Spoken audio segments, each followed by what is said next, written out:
Hello बच्चों, welcome to M academy और मैं विपिन सर। तो लास्ट क्लास में हम लोगों ने बात किया था ग्रेविटेशन के बारे में, ग्रेविटेशनल लॉ की बात कर लिया था। इस लेक्चर में हम लोग आज बात करेंगे ग्रेविटी के बारे में। देखो, अगर हम बात करें, बात किया था सबसे पहले, इससे पहले फार्मूले पर बात किया था Newton's gravitational law. Newton's gravitational law में क्या पढ़ा है आपको? F equal to G m1 m2 upon R square. ये चीज आपको पढ़ा दी गई थी। ये न्यूटन्स ग्रेविटेशनल लॉ कहना क्या चाहता था कि अगर कोई इस यूनिवर्स में कोई भी दो बॉडीज हैं, मान लो इसका मास m1 है और इसका मास क्या है m2, तो ये दोनों एक दूसरे को क्या करती हैं? अट्रैक्ट करती हैं। और इस अट्रैक्ट वाले फोर्स को हम लोग क्या बोलते थे? ये हमारा फोर्स होता था। और ये ऑलवेज एंड ऑलवेज कैसा फोर्स होता है? अट्रैक्टिव नेचर का होता है। ये बातें आपको लास्ट क्लास में मैंने बता दी थी ना, ये बातें लास्ट क्लास में आपने पढ़ लिया था। अब आगे आज का मेरा बात है एक्सीलरेशन ड्यू टू ग्रेविटी। नहीं, सबसे पहले एक बात करते हैं, सर ग्रेविटी एक्चुअली क्या होती है। तो हम बात करेंगे, ग्रेविटी की बात करेंगे कि सर ग्रेविटी होती क्या है। ध्यान दो, ये कुछ नहीं है, ये भी एक तरीके से ग्रेविटेशनल फोर्स है। ग्रेविटेशनल फोर्स होता है, यह भी एक तरीके से ग्रेविटेशनल फोर्स होता है। ठीक है, ग्रेविटेशनल फोर्स होता है। ठीक है, अब ये ग्रेविटेशनल फोर्स किस तरीके से होता है, जरा ध्यान से देखो। ग्रेविटेशनल फोर्स किस तरीके से होता है, जरा ध्यान दो बच्चा। एक चीज ध्यान दीजिएगा, वर्ड नाम आया ग्रेविटी। जैसे अगर हम इस मार्कर को ऊपर से यहां तक छोड़ रहे हैं तो देखो, देखो क्या हो रहा है, ये नीचे की ओर गिर रहा है। अगर हम इसको यहां, ध्यान दो, यहां पर था, यहां की ओर ला रहे हैं, इसका मतलब इस पर क्या लगा रहे हैं? फोर्स लगा रहे हैं। अगर ये बॉडी बिना पुश किए हुए नीचे की ओर जा रही तो इसका मीन्स क्या है? इसका मतलब इस पर कुछ ना कुछ फोर्स एक्ट कर रहा है, और उस फोर्स का नाम क्या है? ग्रेविटी। इसका मतलब अर्थ इस ऑब्जेक्ट को अपनी ओर अट्रैक्ट करना चाह रही है, और उस फोर्स को ही हम लोग क्या बोलते हैं? ग्रेविटी। तो हम क्या कह सकते हैं? कह सकते हैं the force of attraction, the force of attraction, the force of attraction by which the earth attract to body, attract to body। मतलब किसी भी बॉडी को कोई भी अर्थ मतलब एक ही तो अर्थ है यार, किसी भी बॉडी को जब अर्थ अपनी ओर अट्रैक्ट करती है तो जिस फोर्स से अट्रैक्ट करे वो क्या है? ग्रेविटी है। और अगर ये मार्कर इस मार्कर को अट्रैक्ट कर रहा है तो ये ग्रेविटेशनल फोर्स है। मतलब दो बॉडी के बीच में फोर्स लगे, वो ग्रेविटेशनल फोर्स है। और एक अर्थ भी के पास भी क्या है? मास है। इसके पास मास, इसके पास मास। अब जब ये दोनों आपस में मास लगा रहे हैं, मतलब फोर्स लगा रहे हैं, तो ये क्या कहलाया? ग्रेविटेशन। और अगर इसको अर्थ अपनी ओर अट्रैक्ट कर रही है तो क्या कहलाई? ग्रेविटी। तो कुछ अलग कॉन्सेप्ट नहीं है। अब एक बॉडी आपकी अर्थ हो गई और एक दूसरा क्या हो गया आपका? ये पेन हो गया। अब ये क्या कहलाया? ग्रेविटी कहलाई, जिस फोर्स से अट्रैक्ट किया। अगर ये बॉडी एक दूसरे को अट्रैक्ट कर रही है तो क्या कहलाएगा? ग्रेविटेशनल फोर्स कहलाएगा। क्यों? क्योंकि इसमें अर्थ का कोई भी कॉम्बिनेशन नहीं है। बात क्लियर हो गई होगी, समझ में आ गई बात? समझ। हाँ, जैसे समझ लो, अब मान लो हमारे पास ये कोई एक अर्थ है, और ये अर्थ की क्या होगी भाई? रेडियस होगी। हाँ, इसका नाम क्या दे देते हैं? R E. अरे आर ही दे दो, छोड़ो।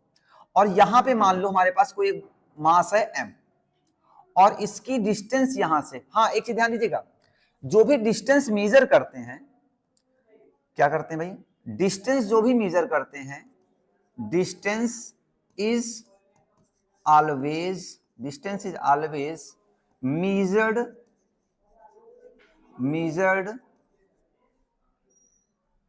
From centre. कहां से मेजर करेंगे भाई? सेंटर से मेजर करते हैं। तो हमने कहा इसकी डिस्टेंस कितनी है? आर डिस्टेंस है। कहां से? सेंटर से। तो अब बताओ, हमने कहा अर्थ का मास कितना है? कैपिटल एम है।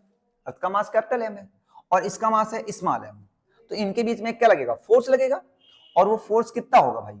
F equal to G capital M small M upon क्या हो जाएगा? डिस्टेंस। तो दोनों की डिस्टेंस कितनी है, स्मॉल r का स्क्वायर।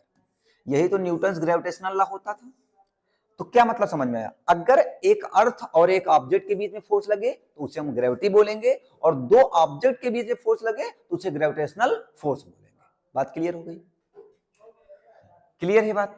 अच्छा समझो, अब जहां पर कैपिटल एम क्या है, मास ऑफ अर्थ है, mass of earth, mass of earth है, और स्मॉल एम क्या है, मास ऑफ बॉडी है, मास ऑफ बॉडी।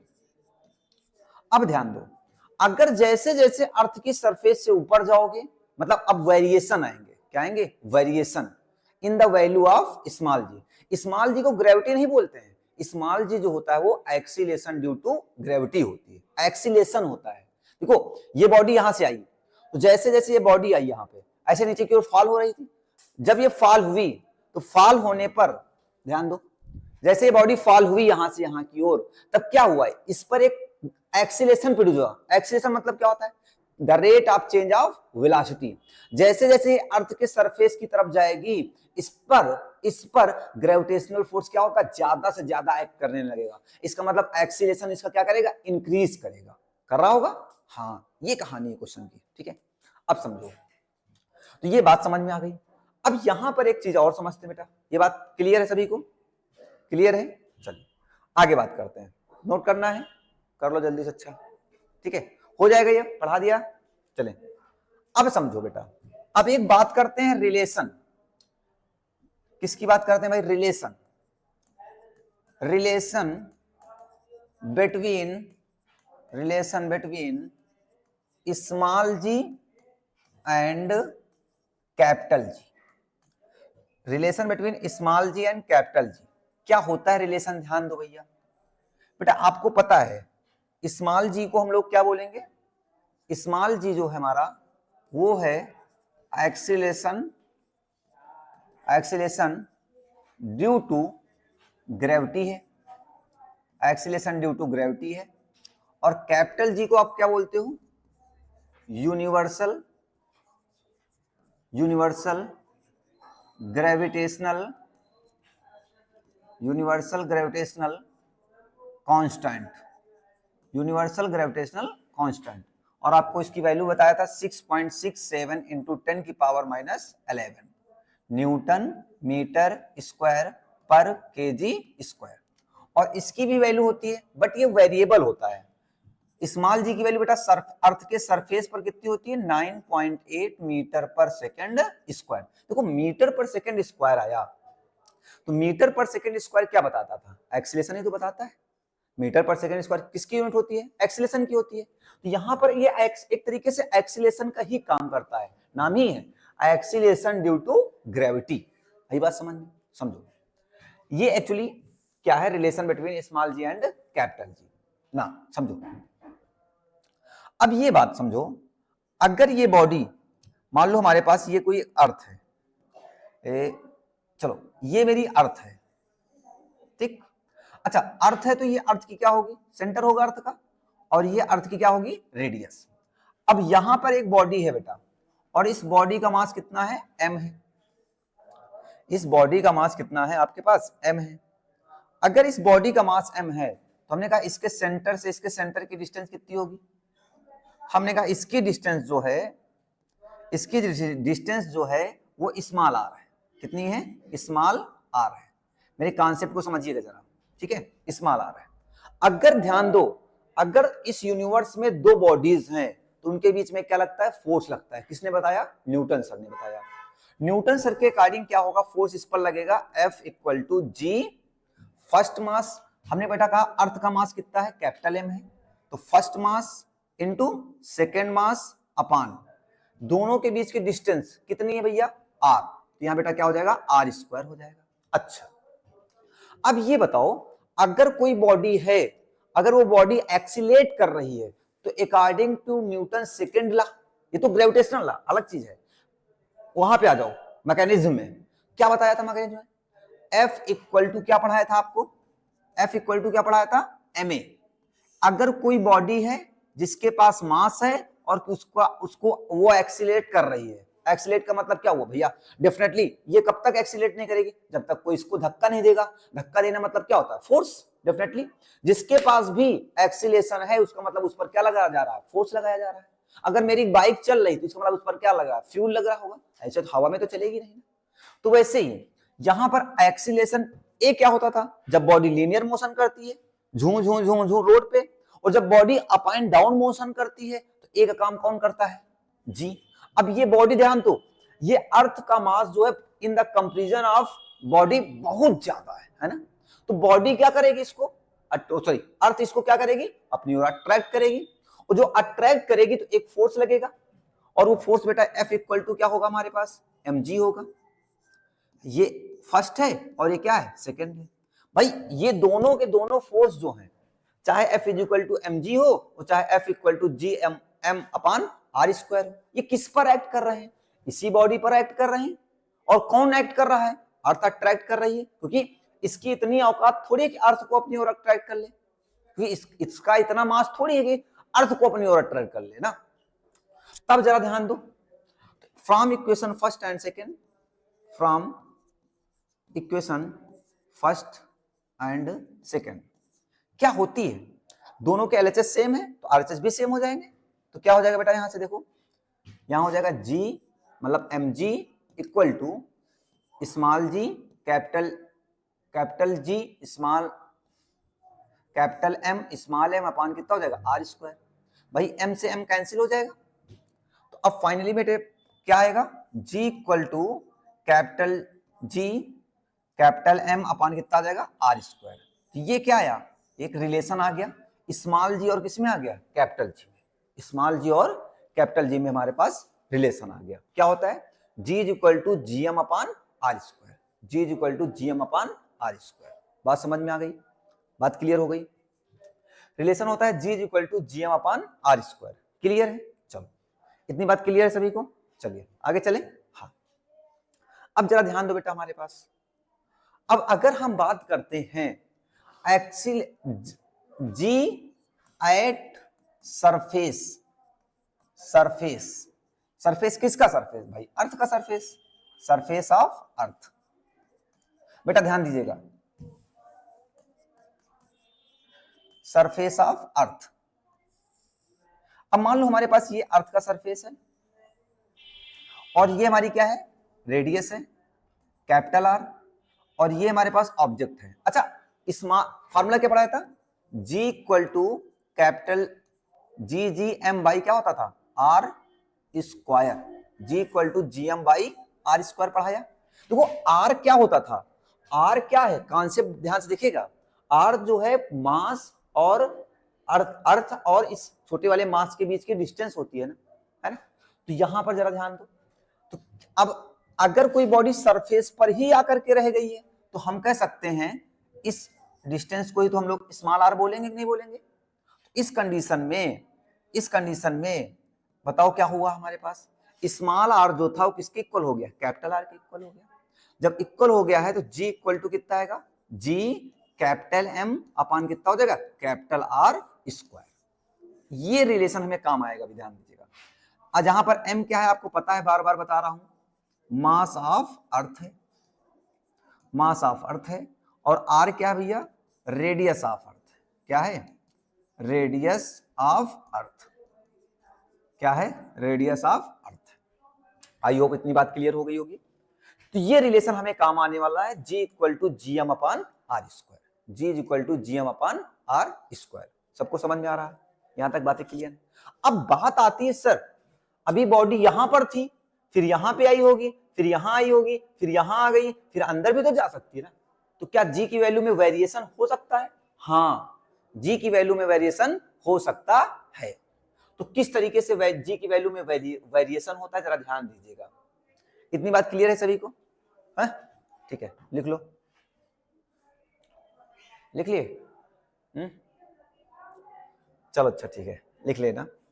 अब समझो जरा, अब पहली बात आती है भैया हमारे पास वेरिएशन, क्या था बेटा, variation in value of small G. तो कैपिटल जी तो क्या बोलते थे, यूनिवर्सल ग्रेविटेशनल कांस्टेंट। इसका मतलब क्या समझ में आया, इसका मतलब क्या समझ में आया, ये समझ में आया कि क्या कि कैपिटल जी की वैल्यू इस यूनिवर्स में कहीं भी चेंज नहीं होने वाली। किसकी वैल्यू चेंज होगी, स्मॉल जी की वैल्यू चेंज होगी, सिर्फ और सिर्फ स्मॉल जी की वैल्यू ही चेंज होने वाली है। कैपिटल जी की वैल्यू कभी भी चेंज नहीं होती है। तो स्मॉल जी की वैल्यू किस तरीके से चेंज होती है, इसके चार रीजन है बेटा। पहला रीजन क्या है, ध्यान दो, फर्स्ट क्या है बेटा हमारा, फर्स्ट है हमारा due to shape of earth, shape of earth. पहला रीजन है shape of earth, shape of earth. दूसरा होता बेटा ड्यू टू हाइट, आप ऑब्जेक्ट से हाइट पर कितनी जा रहे हो ये डिपेंड करता है। थर्ड ड्यू टू डेप्थ, आप ऑब्जेक्ट से मतलब अर्थ के सरफेस से कितना अंदर जा रहे हो ये डिपेंड करता है। फोर्थ ड्यू टू रोटेशन, ये चार रीजंस हैं जिनसे जी की वैल्यू क्या होती है, चेंज होती है। कितने रीजंस हैं, 4 रीजंस। पहला क्या है भाई, due to shape of earth, due to height, due to depth and due to rotation. तो ये 4 रीजंस हैं, 1 बाय 1 इनके बारे में हम लोग पढ़ेंगे, ठीक है। चलो अब आ जाओ। अच्छा, सबसे पहला रीजन क्या है, ड्यू टू शेप। क्या है, ड्यू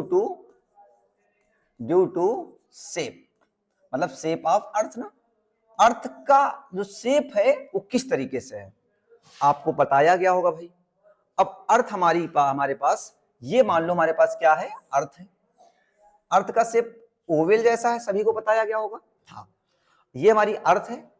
अच्छा, ये अपने एक्सिस पर क्या करती है, रोटेट करती है। अर्थ जो है अपने एक्सिस पर रोटेट करती है। हाँ सर, ये तो सही बात है, अर्थ अपने एक्सिस पर रोटेट करती है। बेटा ये अर्थ का क्या होगा, सेंटर होगा, ये अर्थ का सेंटर होगा। और ये, इसे याद करो तो बोलते हो इक्वेटर। क्या बोलते हो, इक्वेटर बोलते हो। और अगर इसे बोलो तो इसे बोलते हो क्या, पोल। क्या बोलते हो, पोल बोलते हो। तो अगर सेंटर से सरकमफ्रेंस की डिस्टेंस को हम लोग क्या बोलते हैं, रेडियस बोलते हैं। तो इसे हमने आरई बोल दिया, आरई का मतलब है रेडियस ऑफ इक्वेटर। और इसे क्या बोल दिया, आरपी बोल दिया।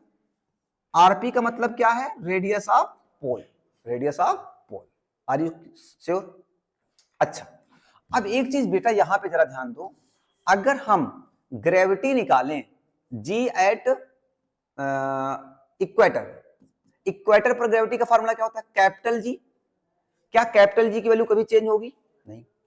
फिर क्या होता है कैपिटल एम, कैपिटल एम क्या है, मास ऑफ अर्थ, वो भी कभी चेंज नहीं होगी। अपान क्या होता था, आर, आर चेंज होगा। तो आर क्या हो जाएगा हमारे पास, आर ई स्क्वायर। इसे इक्वेशन क्या लेट कर लिया हमने, फर्स्ट। और फिर अगर हम पोल पर निकालें फार्मूला, कैपिटल जी चेंज नहीं होगा, कैपिटल एम भी चेंज नहीं होगा, अपान क्या होता है, रेडियस पोल की ले लो यार, तो क्या हो जाएगा आरपी स्क्वायर। इसे इक्वेशन क्या लेट कर लिया हमने, सेकंड। अब अगर मैं यहां पर इक्वेशन फर्स्ट और सेकंड को डिवाइड कर दूं, इक्वेशन फर्स्ट जो है डिवाइड बाय इक्वेशन सेकंड कर दूं, तो क्या समझ में आया भाई, GE upon GP, LHS LHS के साथ डिवाइड होता है, आरएचएस आरएचएस के साथ डिवाइड होता है। क्या हो जाएगा, G capital M upon R E square upon capital G M upon RP square, sorry RP square. तो ये वाला मर जाएगा, ये उलट के ऊपर जाएगा, तब फाइनली क्या आ जाएगा बेटा आपके पास, आ जाएगा जीई क्या आ जाएगा, G E upon G P equal to R P square upon R E square. R P ये देखो उलट के ऊपर जाएगा ना, R P square upon R E square. Clear है बात, बहुत बढ़िया कॉन्सेप्ट यहां निकल के आएगा, जरा देखते रहिए बस। एक चीज ये बताओ यार, जो जीई है वो क्या है, वो इनवर्सली प्रोपोर्शनल टू, देखो किसके दिख रहा है, आर ई के दिख रहा है, नहीं दिख रहा है, ये यहां है तो ये यहां है। और एंड जो जीपी है वो भी किसके दिख रहा है, इनवर्सली प्रोपोर्शनल टू किसके दिख रहा है, आरपी स्क्वायर के दिख रहा है। इसका मतलब समझ में आया कि जो ग्रेविटी है वो रेडियस के कैसे डायरेक्टली इनवर्सली प्रोपोर्शनल है, तो इनवर्सली प्रोपोर्शनल है। इसका मीन्स क्या है, अगर रेडियस इंक्रीज करेगी तो ग्रेविटी क्या करेगी, डिक्रीज करेगी, और अगर ग्रेविटी डिक्रीज कर रही है तो रेडियस क्या कर रही होगी, इंक्रीज कर रही होगी। अगर रेडियस इंक्रीज करेगी तो ग्रेविटी डिक्रीज करेगी। इनवर्सली प्रोपोर्शनल का रिलेशन है, दिख रहा है सभी को, क्लियर है। अब सुनो यार, अब यहां पर एक बहुत बढ़िया क्वेश्चन पूछा जाता है, कैसे पूछा जाता है जरा समझिएगा। अच्छा एक क्वेश्चन ले लेता हूं पहले। अगर बात करें यहां पर, अगर आप देख रहे हो बेटा, अगर आप यहां पे देख रहे होगे तो यहां पर इस पॉइंट पर आप बताओ रेडियस, आपको पता है ना आर ई जो होगा, आपको फिगर में भी दिख रहा होगा, जो आर ई है वो क्या है, ग्रेटर देन किससे दिख रहा है, आरपी से दिख रहा है, नहीं दिख रहा है। इसका मतलब यहां की रेडियस मैक्सिमम है और यहां की रेडियस क्या है, मिनिमम है। यहां की रेडियस मैक्सिमम है, यहां की रेडियस क्या है, मिनिमम है। अगर रेडियस मैक्सिमम है, अगर आर की वैल्यू मैक्सिमम हो जाएगी तो ग्रेविटी क्या होगी, मिनिमम होगी, नहीं होगी। तो इसका मतलब अगर हम बात करें मैक्सिमम की बात करें, जी की वैल्यू कहां पर मैक्सिमम होती है, तो जी की वैल्यू मिनिमम कहां पर होती है। अगर हम पोल की बात करते हैं तो बताओ, पोल पर ध्यान से देखिएगा बेटा, आरपी कैसा होता है, आरपी क्या है हमारा, मिनिमम है कि नहीं है, आरपी जो है यहां पर मिनिमम है।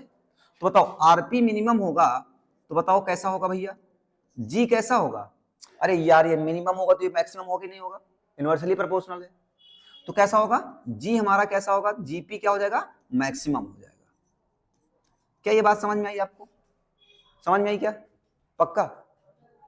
अच्छा अब यहीं पर एक ध्यान दीजिएगा, इक्वेटर पे जरा चेक कर लो, इक्वेटर पे जरा चेक कर लो बेटा, पहला वेरिएशन है, जरा ध्यान दीजिएगा। इक्वेटर और पोल में देखो तो रेडियस किसकी मैक्सिमम है, इसकी मैक्सिमम है। तो यहां पर जो रेडियस है आर ई है वो क्या दिख रहा है आपको, मैक्सिमम दिख रहा है। तो बताओ जी कैसा रहेगा आपका, मिनिमम रहेगा।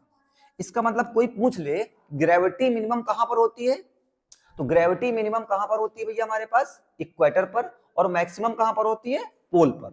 पोल पर ग्रेविटी मैक्सिमम होती है और इक्वेटर पर क्या होती है, मिनिमम होती है। कोई रीजन पूछ ले तो बता देना, सर रेडियस यहां पर क्या होती है, मैक्सिमम, और यहां पर क्या होती है, मिनिमम। ये भी क्वेश्चन नहीं पूछा जाएगा आपसे, बढ़िया क्वेश्चन, ध्यान से देखिएगा।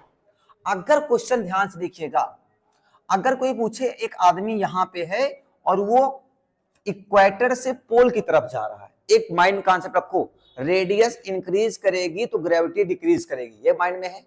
रेडियस इंक्रीज करेगी तो ग्रेविटी डिक्रीज करेगी, क्या, अगर रेडियस मतलब G is inversely proportional to R square, अगर आर इंक्रीज करेगा तो जी क्या करेगा, डिक्रीज, आर इंक्रीज करेगा तो जी क्या करेगा, डिक्रीज, आर इंक्रीज करेगा तो जी क्या करेगा, डिक्रीज। ये माइंड में बिल्कुल एकदम सेटअप कर लो, पहली चीज तो कर लिया।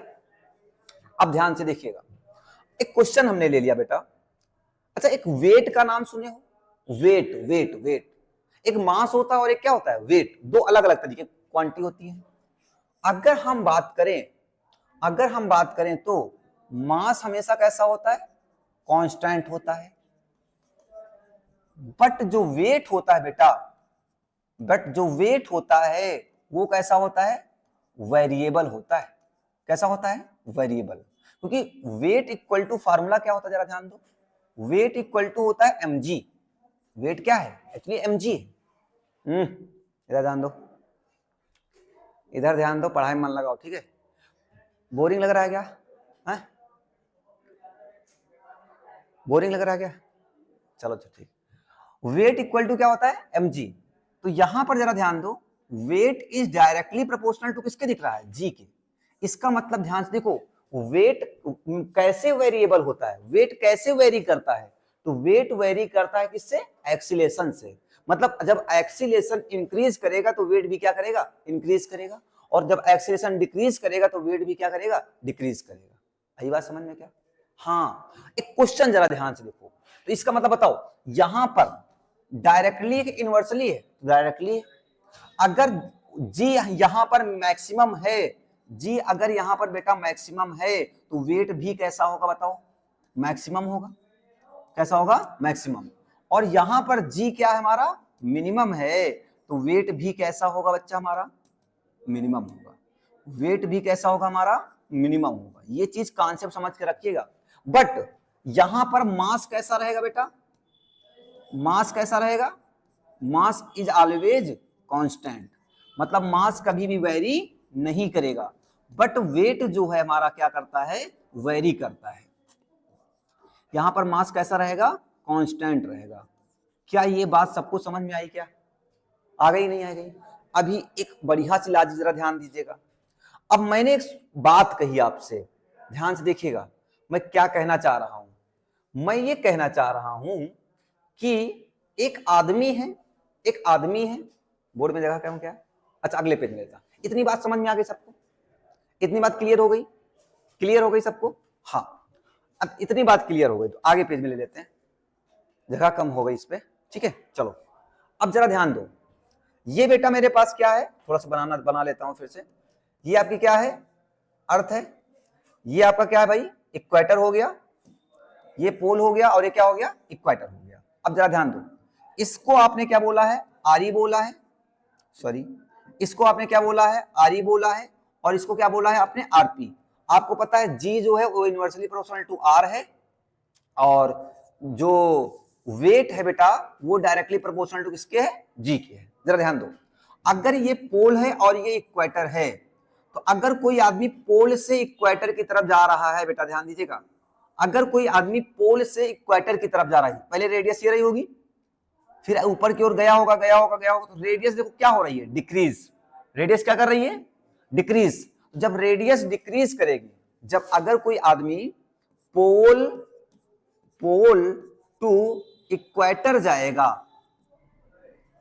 पोल टू इक्वेटर जब कोई आदमी ट्रेवल करेगा, तो पहली चीज क्या होगी, उसकी जी की उसकी आर की वैल्यू क्या करेगी, आर क्या करेगा, डिक्रीज करेगा।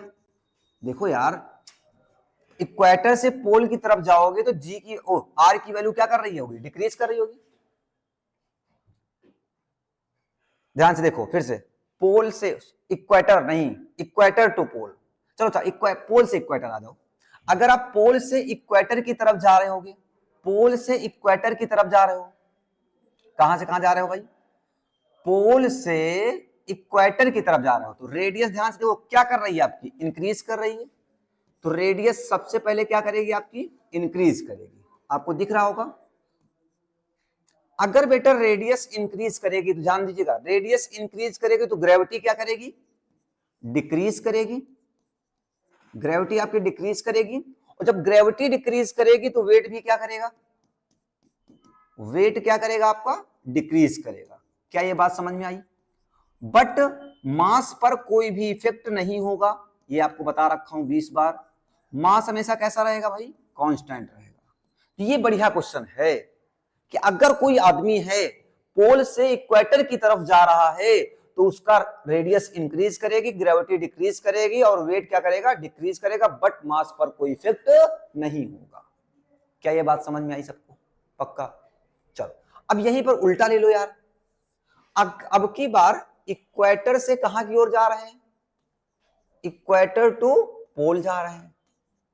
इक्वेटर टू पोल की बात करें तो ध्यान दो यार, इक्वेटर टू पोल में क्या होता है, अगर हम इक्वेटर से पोल की तरफ जाएंगे, ध्यान से देखिएगा, तो रेडियस ध्यान से देखो छोटी हो रही, बड़ी हो रही है, कम कर रही है। तो आर की वैल्यू क्या करेगी बेटा हमारी, डिक्रीज करेगी। अगर आर डिक्रीज करेगा तो जी क्या करेगा, इंक्रीज करेगा। जी क्या करेगा भाई, इंक्रीज करने वाला है। अच्छा सर, नेक्स्ट पॉइंट भी इस बात समझ लेता हूं, थर्ड पॉइंट ध्यान दो। अच्छा, अगर जी इंक्रीज कर रहा है तो वेट भी क्या करेगा, वेट भी इंक्रीज करेगा, वेट भी इंक्रीज करेगा। अच्छा सर, नेक्स्ट पॉइंट फोर्थ क्या है, हाँ मास बट क्या होगा बेटा, कांस्टेंट रहेगा। मास कैसा रहेगा, कांस्टेंट रहेगा। क्या ये बात समझ में आ गई सबको, नहीं समझ में आई? पक्का सारे कॉन्सेप्ट क्लियर हो गए? ऐसे क्वेश्चन कॉन्सेप्चुअल क्वेश्चन आपसे पूछा जाए तो हो जाएंगे सारे, सबसे हो जाएंगे। पक्का? चलो आगे चलें। नेक्स्ट देखते हैं हम लोग। फर्स्ट हो गया बेटा। अब सेकंड क्या आता है? Due to height. सेकंड क्या था? Due to height. हाइट की वजह रीजन से क्या होता है, जरा ध्यान दीजिए बेटा। हाइट के रीजन से कैसे निकालेंगे? अब मान लो हमारे पास यहां पर एक क्या है, अर्थ है। यहां पर हमारे पास कहां है भाई? ये अर्थ है, यहां पे ले लो। तो ये हमारे पास क्या है? अर्थ है। अच्छा, और यहां पर एक छोटी सी बॉडी रखी है जिसका मास m है। ठीक, यहां पर एक बॉडी रखी हुई है जिसका मास m है, और ये अर्थ की क्या कहलाएगी भाई? रेडियस कहलाएगी। हमने कहा कितनी रेडियस है? r है। अच्छा, ये वो हो गया क्यों? ठीक, कोई नहीं। और इसकी यहां से यहां तक की डिस्टेंस क्या है, बताता हूं, ध्यान दो। अच्छा, क्या मतलब है? अब इतनी रेडियस हमने कहा कितनी है? r है। ये r क्या है? रेडियस ऑफ अर्थ है। और यहां से यहां तक की जो डिस्टेंस है, हाइट जो है, वो कितनी है? h। कितनी है भाई? h। इसका मास m है और इसका मास कितना है हमारे पास है? कैपिटल M है। हाँ, एक चीज बहुत कॉन्सेप्ट बढ़िया सा निकल के आया था, अगर ध्यान से देखो तुम लोग। क्या निकल के आया था भाई? यहां पर एक जब फार्मूला आया था G is equal to GM upon R square, तो क्या यहां पर स्मॉल m था क्या? नहीं। इसका मतलब जो ग्रेविटी है, क्या वो स्मॉल m पर डिपेंड करती है क्या? नहीं करती है। इसका मतलब क्या समझ में आया? कि अगर सेम हाइट से एक इसका मास और इसके मास में डिफरेंट होगा, इसके मास और इसके मास में डिफरेंट होगा, या ऐसे ले लो, अगर हम इसको ले लें और इसको ले लें, दोनों की हाइट सेम रखें, हाइट दोनों की सेम है अर्थ से, और इनका मास डिफरेंट है, बॉडीज का मास डिफरेंस, अर्थ का मास तो दोनों के लिए सेम रहेगा, तो किस पर ग्रेविटी ज्यादा वर्क करेगी? आपके मन में आएगा सर हैवी बॉडी पर। नहीं, ग्रेविटी जो है वो स्मॉल m पर डिपेंड ही नहीं करती है, मतलब मास ऑफ बॉडी पर डिपेंड ही नहीं कर रही है। क्या दिख रहा है आपको फार्मूले में? नहीं। ये क्वेश्चन दिमाग में बैठा लीजिएगा कि स्मॉल g की वैल्यू जो है वो मास ऑफ बॉडी पर डिपेंड नहीं करती है। किस पर डिपेंड करती है? उसकी डिस्टेंस पर या उसकी हाइट पर डिपेंड करती है। क्या ही हाइट ही तो थी। आई बात समझ में? क्या ये बात? हाँ, नहीं आ रही? चलो, अब ये बात समझ में आ गई। अच्छा सुनो, हाँ, अब ध्यान से देखो बेटा। अगर हम यहां पर बात करें, अगर इस सरफेस पर ग्रेविटी की बात करें, इस सरफेस पर ग्रेविटी एट सरफेस, मतलब आर क्या है बेटा हमारी? आर क्या हमारी? रेडियस है। R is the radius of earth, R is the radius of earth, और h is the height. Height है, किसकी हाइट है? Height of object. कहां से? From surface. ठीक है, ध्यान से देखिएगा। और स्मॉल m क्या है? मास ऑफ बॉडी है। कोई नहीं, ध्यान दो। अगर हम बात करें बेटा G at surface, gravity at surface की बात करें, तो बताओ कैपिटल M अपान क्या होता था? आर। तो सरफेस पर आर वही तो है ना, कितनी आएगी? आर स्क्वायर आ जाएगी। ठीक है, और इक्वेशन इसे कैलकुलेट कर लिया हमने फर्स्ट। ठीक, अगर हम ग्रेविटी एट इस पॉइंट पर बात करें, इस पॉइंट पर, तो भाई जी का फॉर्मूला क्या होता था? यहां पर हमने कहा जी है, मान लो यहां पर मान लो कितनी जी डैश है, तो कैपिटल जी चेंज नहीं होगा, मास नहीं चेंज होगा, बट अब बताओ इस बॉडी की जो हाइट है या डिस्टेंस है, अर्थ से कितनी डिस्टेंस पर है? आप कहोगे h। नहीं भाई, मैंने कहा ना सारा का सारा मेजरमेंट कहां से होगा? सेंटर से। कहां से होगा? सेंटर से। तो सेंटर से इसकी हाइट कितनी? इतनी कितनी है? h। इतनी कितनी है? सॉरी इतनी कितनी है? r। इतनी कितनी है? h। तो टोटल कितनी हो जाएगी? h plus r। h plus क्या हो जाएगी? r, या फिर कह लो r प्लस h। और इसका क्या होता है? स्क्वायर। तो इसका क्या कर दिया? स्क्वायर कर दिया। क्या ये बात कॉन्सेप्ट समझ में आया? Always distance is measure from centre of the earth and to centre of the body. हम ये मेजरमेंट देखो कहां से कर रहे हैं? इस बॉडी के सेंटर टू सेंटर से कर रहे हैं, है ना? ये चीज कॉन्सेप्ट है बढ़िया सा, ठीक है, याद रखना। अब ये बताओ, अब यहां पे एक काम करते हैं भाई, हमें वेरिएशन किस में देखा है? स्मॉल जी में देखना है, तो हम कहेंगे जी डैश मतलब क्या कहना है, equation second divide by equation first, divide कर दो दोनों को, ये वाला अपन ये वाला, तो कितना हो जाएगा बेटा, G dash upon G equal to G M upon R plus H का whole square upon R plus H का होल स्क्वायर अपान कितना होगा, G M upon R square. बेटा ये वाले मर जाएंगे, तो क्या आएगा, G dash upon G equal to कितना आ जाएगा हमारे पास, ये उलट के ऊपर जाएगा तो जाएगा R square upon R plus H का होल स्क्वायर। क्या यहां तक बातें समझ में आ रही सबको, पक्का ना, हाँ सर इतनी बातें तो समझ में। अच्छा सर जी क्या है, ग्रेविटी एट सरफेस है और इसको पता है 9.8 होती है, सरफेस पर ग्रेविटी कितनी होती है 9.8, ये वहां पर बताया था आपको, यहाँ पे बताया गया था आपको ग्रेविटी एट सरफेस कितनी होती है 9.8 होती है।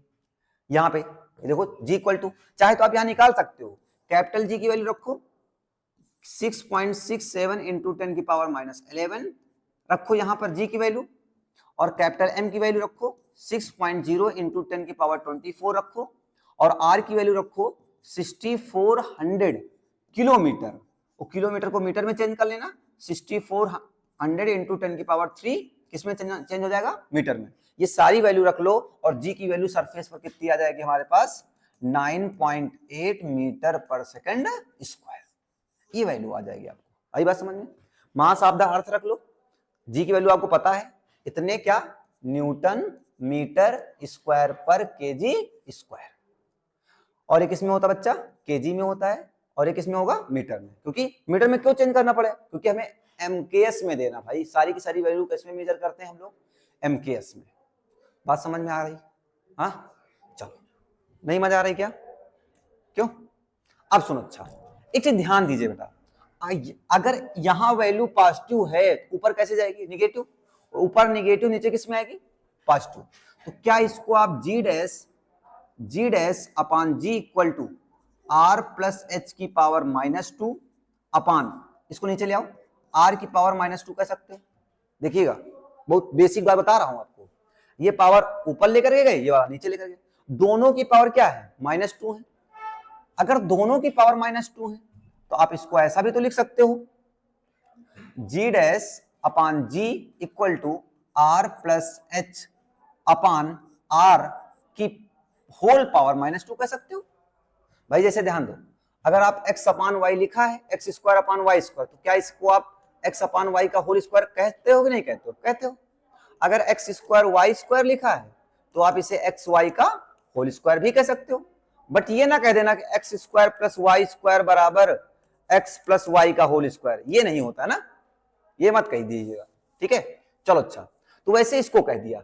अब सर इसको सॉल्व कैसे करते हैं, तो ऐसे क्वेश्चंस को तो G dash upon G equal to, इसको आर बाई आर और प्लस एच बाई आर की होल पावर -2 कह सकते हैं, ये मर जाएगा बेटा आपका, तो क्या आएगा, G dash upon G equal to 1 plus H by R आ जाएगा, कि होल पावर कितना बन जाएगा, -2 बन जाएगा, ठीक। अब ध्यान दीजिएगा, ऐसे क्वेश्चन को आपने मैथ में पढ़ा होगा, binomial theorem, binomial theorem, BT का मतलब बाइनोमियल थ्योरम। मैं बेसिक पूरा ओपन करके नहीं समझाना चाह रहा हूं, आप केवल इतना समझ लो, ये जो पावर होती है ये इसके आगे आ जाती है, पावर क्या होती है, इसके आगे आ जाती है, तो जी डैश इक्वल टू, ये डिवाइड में मल्टीप्लाई में चला जाएगा इनटू 1, मतलब प्लस माइनस क्या कर देगा, ये माइनस, कितना बचेगा 2h by are, 2h by क्या बन जाएगा आर। यही फार्मूला है क्या, एक्सीलरेशन ड्यू टू ग्रेविटी का, मतलब किसके, ड्यू टू हाइट पे, क्या ये बात फार्मूला समझ में आया, पक्का क्लियर है सभी को। सर अब एक चीज कॉन्सेप्ट समझो जरा, सर फार्मूले से थोड़ी सारा काम चलता है, क्या कंक्लूजन क्या निकल के आया, तो कंक्लूजन क्या निकल के आया जरा समझो, इतना नोट कर लिया सभी ने, हाँ समझ गए इतना सभी लोग, बिल्कुल फंडा सेम है, सरफेस पर निकाल लो, हाइट पे निकाल लो, दोनों को डिवाइड कर दो, बात खत्म, ठीक है, इतना फंडा तो क्लियर हो गया। क्या समझ में आया sir, g dash equal to ji into 1 minus 2h by R. अगर बेटा ध्यान से देखो, आपको पता है आर की वैल्यू तो फिक्स होती है, कितनी होती है 6400 किलोमीटर। सर हाँ ठीक है। और जी की वैल्यू भी फिक्स होती है 9.8 मीटर पर सेकेंड स्क्वायर। सर कौन कौन वेरिएबल है, जी डैश इक्वल टू, जी भी कांस्टेंट है, अगर इसको एलसीएम ले लो थोड़ी समय के लिए, r minus 2h by are कह सकते हो इसको, हाँ भी लिखा ही था हमने, है ना। अब जरा यहां पे जरा ध्यान दीजिएगा, इधर ध्यान दो बेटा, इधर ध्यान से देखो। तो अगर r की वैल्यू फिक्स है, मान लो इसकी वैल्यू थोड़ी समय के लिए मान लो 10 है, या इसकी वैल्यू मान लो 100 है, और पहले h की वैल्यू जब r की वैल्यू कितनी थी 100, तो h की वैल्यू मान लो हमारे पास 2 थी, तो बताओ फाइनल आंसर ये कितना आ गया होगा। ऐसे समझो, जी डैश जो है वो डायरेक्टली प्रोपोर्शनल टू किसके दिख रहा है, r माइनस 2h के, कह सकते हैं नहीं कह सकते हैं, हाँ इसके डायरेक्टली प्रोपोर्शनल है भाई, ये तो फिक्स है ये भी फिक्स है। अब जरा समझो, जब तो बताओ r माइनस 2h की वैल्यू कितनी आई होगी, r माइनस 2h की वैल्यू कितनी आई होगी, देखो ध्यान दो, एक तरफ r रखा होगा आपने, एक तरफ h रखा होगा, एक तरफ r माइनस 2h रखा होगा, ठीक। r की वैल्यू मान लो थोड़ी समय के लिए 100 है, इसकी वैल्यू मान लो हमारे पास 2 है, या मान लो इसकी वैल्यू 20 है, 10 है, चलो 10 मान लेते हैं, 10 मान लेते हैं, छोड़ो 10 मान लेते हैं।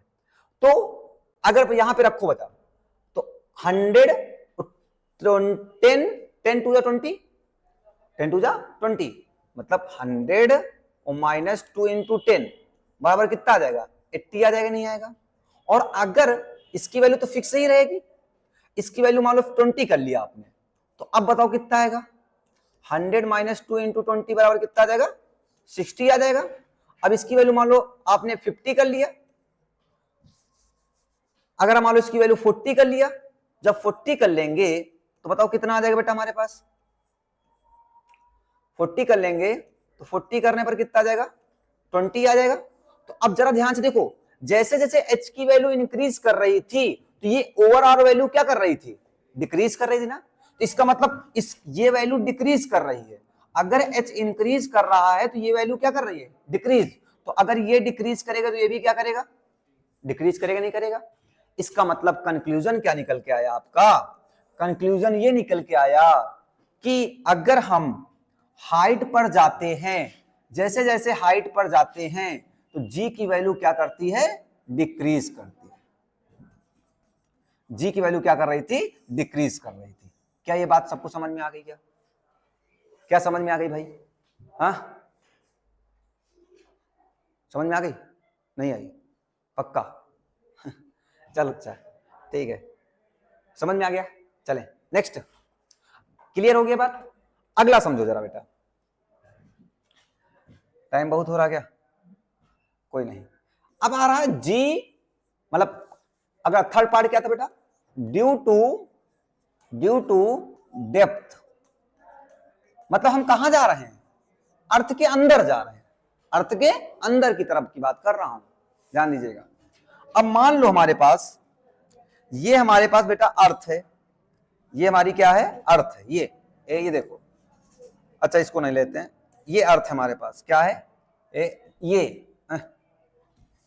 ये कौन सी अर्थ है भाई, ये अर्थ है, समझिएगा थोड़ा सा। अगर बेटा ये मेरी अर्थ है, और अर्थ की अगर हम बात करें, तो हमारे पास डेफिनेटली ये इसकी क्या होगी, रेडियस होगी। और आपको पता रेडियस की वैल्यू कितनी हमने ले रखे हैं, r, इतनी वैल्यू कितनी होगी, r होगी। अब अर्थ के अंदर जाने की कोशिश करो, कहां जाओ, अंदर जाओ।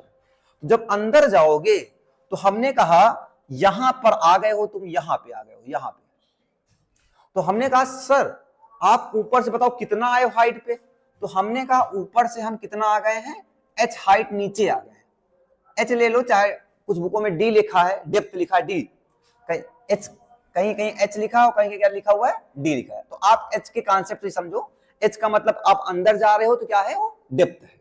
बात समझ में आ गई। अब इधर समझो, अब बताओ यार, ये बताओ, अगर मैं बात करूं हमारे पास g इक्वल टू कितना होता है, g कैपिटल M अपान क्या होता है, r स्क्वायर। हाँ सर यही तो होता है, ठीक है पक्का। अब जरा ध्यान दो, जब अर्थ के अंदर जाओगे तो डेंसिटी वहां पर वर्क करेगी, क्या काम करेगी, डेंसिटी काम करेगी। तो डेंसिटी इक्वल टू क्या होता है, या मास इक्वल टू क्या होता है, मास इक्वल टू होता है, डेंसिटी इक्वल टू होता है मास अपॉन वॉल्यूम। तो यार ये बताओ, मास इक्वल टू क्या होगा, डेंसिटी इंटू वॉल्यूम। और अर्थ हमारी कैसी है, स्फेरिकल जैसी है। स्फीयर का वॉल्यूम कितना होता है, 4/3 पाई आर क्यूब। यही तो होता है क्या, 4/3 पाई आर क्यूब होता है। हाँ सर यही होता है, यही होता है। चलो तो इसका मतलब मास के प्लेस पर हम ये वैल्यू पुट कर सकते हैं। तो G equal to capital G equal to G, M के प्लेस पर हम लोग क्या पुट कर सकते हैं, 4/3 पाई आर क्यूब अपान क्या लिखा हुआ है, आर स्क्वायर। एक आर से एक आर खत्म हो जाएगा, और इंटू क्या लिख सकते हैं, रो। यहां कितने आर बचेंगे, एक आर। तो G इज इक्वल टू हो जाएगा G, इसको पहले लिख लो, 4/3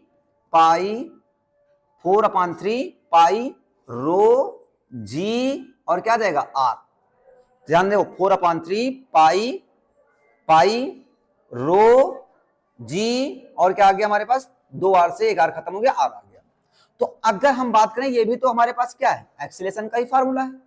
कहां पर है बट, ये कहां पर है, सरफेस पर है। कहां पर है, अरे यार डेंसिटी निकाल लो, G निकाल लो, आर निकाल लो, फिर वही वैल्यू आ जाएगी 9.8। क्या आएगी, 9.8 ही आएगी। ठीक है, अब सुनो, अब हम कहां पर जा रहे हैं, डेप्थ पर। अगर हम G डैश निकालें, क्या निकालें, G डैश क्या है, इस पॉइंट पर बेटा ग्रेविटी है। तो सर ये बताओ, ये कितनी हाइट पर आए हम लोग, h हाइट पे आए। आपके मन में आएगा फार्मूला होता है भाई 4/3 कांस्टेंट रहेगा। हाँ सर, पाई की वैल्यू कभी चेंज नहीं होगी। डेंसिटी क्या चेंज होगी क्या, नहीं नहीं नहीं नहीं, डेंसिटी चेंज नहीं होगी। क्यों, क्योंकि मटेरियल नहीं चेंज होता। डेंसिटी क्या, मटेरियल नहीं चेंज होगा। क्या नहीं चेंज होगा, मटेरियल। जब मटेरियल नहीं चेंज होगा मटेरियल नहीं चेंज होगा तो डेंसिटी भी चेंज नहीं होगी। हाँ बताओ कहां सही है समझ, क्या 4/3 पाई कहां, यहां देखो भाई, rho equal to density equal to क्या होता है, मास अपॉन वॉल्यूम। तो मास इक्वल टू हो जाएगा डेंसिटी इनटू वॉल्यूम। तो यहां पे रख दिया, वॉल्यूम देखो। हाँ आपके मन में आ सकता, सर अभी तो आपने अर्थ को ओवल लिया, अब आपको अर्थ को स्फीयर ले रहे हो, इसीलिए तो वेरिएशन डिफरेंट डिफरेंट केस में बताए जा रहे हैं। अब पहले क्या बताया, ओवल मान करके बताया, अब फिर क्या बताया आपको, स्फीयर मान के मान रहे हैं हम लोग। तो इसीलिए अलग अलग कंडीशन में बता रहे हैं हम लोग। वॉल्यूम इक्वल टू होता है 4/3 पाई आर क्यूब होता है। देखो यहां पर मास के प्लेस पर रख दिया हमने 4/3 pi R cube into rho, R से आर मर गए, 3 आर ऊपर 2 आर नीचे मर गए, एक आर बचा हुआ है। 4/3 pi R rho G R, rho G R. यहां तक बात समझ में आ गई। अब बताओ 4/3 कांस्टेंट है, पाई कांस्टेंट है, रो भी कांस्टेंट है, और बच्चा क्या, जी भी कांस्टेंट है। क्या बदलेगा, आर बदलेगा। क्या बदलेगा, आर बदलेगा। सर आर क्या है, आर वो वाला आर नहीं, स्मॉल वाला आर। स्मॉल आर क्या होती है, आर सेंटर से ऑब्जेक्ट की डिस्टेंस, इसको स्मॉल आर बोलते थे कि नहीं बोलते थे, याद करो। तो ये बताओ कितना होगा, टोटल कितना है, कैपिटल आर, इतना कितना है एच। तो बताओ बच्चा वाला कितना होगा, आर माइनस एच बचेगा कि नहीं बचेगा, बोल यार, आर माइनस एच बचेगा कि नहीं बचेगा। हाँ यहां कितना हो जाएगा, आर माइनस का एच हो जाएगा। तो अब यही यार, इससे इक्वेशन सेकंड लेट कर लिया, और इससे इक्वेशन क्या लेट कर लिया, फर्स्ट, और इसे इक्वेशन क्या हो गई, सेकंड। वही कहानी, equation second divide by equation first. तो क्या हो जाएगा बेटा, G dash upon G equal to 4/3 pi rho G R minus H upon 4/3 pi rho G R. यहां तक हो गया, हो गया यार, हाँ सर हो तो गया। अब चलो कोई नहीं, अब ध्यान दीजिएगा, ये सब मर जाएंगे यार, खत्म खत्म खत्म खत्म, खत्म हो गया। तो जी डैश इक्वल टू, ये डिवाइड और मल्टीप्लाई में चला जाएगा, G into are minus H upon कितना आ जाएगा, आर। तो G dash equal to ji into R by R कितना हो जाएगा, 1। ऐसे समझ लो जी, ऐसे समझ लो। अब एक चीज यहां भी समझो, फिर समझाना चाह रहा हूं, ये फार्मूला आ गया, पहले तो फार्मूला याद कर लो, G dash equal to ji into are minus H by क्या आ जाएगा, आर। या इसको ऐसे भी लिख सकते हैं, G dash equal to ji into 1 minus H by क्या हो जाएगा, आर। सर ये कहां से आया? अरे भाई ये कहीं से नहीं आया, r बाई आर कर दिया, r बाई आर की वैल्यू कितनी हो गई 1 और h बाई क्या हो गया r हो गया। क्लियर ये बात है? हाँ चलो ये बात आपको आई होप क्लियर हो गई होगी। हाँ ठीक है सर। अब जरा इस पर कुछ केस देख लेते हैं। क्या केस है जरा ध्यान दो। केस ये है कि g डैश इक्वल टू अभी बताया था r माइनस एच अपान क्या आया r आया। हाँ तो आपने कहा g dash is directly proportional to क्या दिख रही है r माइनस एच। वही करो, एक तरफ r ले लो, एक तरफ h लिख लो, एक तरफ r माइनस एच ले लो। अब ये बताओ अगर r की वैल्यू 100 है और h की वैल्यू मान लो हमारे पास 20 है, तो बताओ इसकी वैल्यू कितनी आएगी 80 आएगी। अगर ये मान लो ये तो 100 चेंज होगा नहीं, ये मान लो 40 हो जाए, ये कितना हो जाएगा 60 हो जाएगा। ये 100 रहा है और ये 80 हो जाए, ये कितना आ जाएगा 20। इसका मतलब क्या समझ में आया? जैसे जैसे h इंक्रीज कर रहा है, h का मतलब यहां किसके डेप्थ से, किससे डेप्थ से। अब बेटा जैसे जैसे आप डेप्थ पे जा रहे हो, डेप्थ में जा रहे हो, तो बताओ इस पूरी की फाइनल वैल्यू डिक्रीज कर रही है कि इंक्रीज कर रही है? डिक्रीज कर रही होगी। वैल्यू क्या कर रही है डिक्रीज कर रही है, और जब ये वैल्यू क्या कर रही है इंक्रीज कर रही है। ठीक है तो अब बताओ तो g की वैल्यू बताओ, अगर ये डिक्रीज कर रहा है तो ये भी क्या करेगा डिक्रीज करेगा कि नहीं करेगा? करेगा कि नहीं करेगा?